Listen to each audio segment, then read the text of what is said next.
An mahiwas na umahan na ini sa barangay Santa Cruz, Libon, Albay, an pira sa kadakol na umahan na nadanya ng kanman rapado an bagyong Christine sa Bicol Region. Saro sa mga parauma digdi ang 49 anyos sa si Jerry Saison, nalabi ang panghihinayang sa sinapukan sa indang mga pananom na paroy. Istorya niya, nagpupuuna kutang magturubo ang mga sinabuag nindang paroy kanman rapado ang bagyo. Ini mandaan sa indang sulamenteng hanap buhay nangunyan ang paralisado.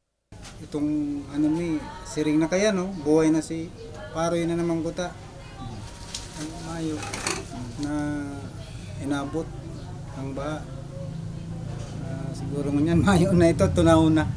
Lusaw na so Paroy. Kaya demi na to papakinabangan. Ang kayan, mauman na naman giraray. Mapuon naman sa uno.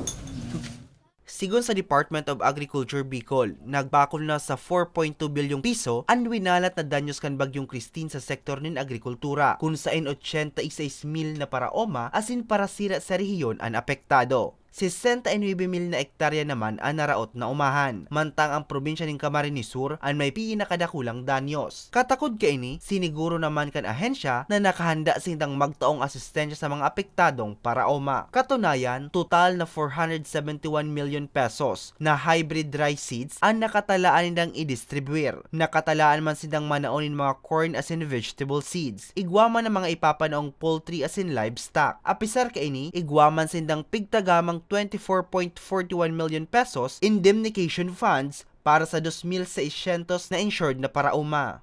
Ang kailangan lang po ay yung cooperation po ng mga magsasaka na lagi pong makipag-coordinate sa mga municipal agriculture offices kasi doon po binababa yung ating mga tulong, yung ating mga assistance, kagaya nitong mga fertilizer, mga rice seeds, doon po yan binababa. And pati po yung pag-collect ng mga damage report, kailangan po natin yan para po sa isa-submit natin na final na damage report for proposed rehabilitation assistance na manggagaling po sa national naman na QRF funds.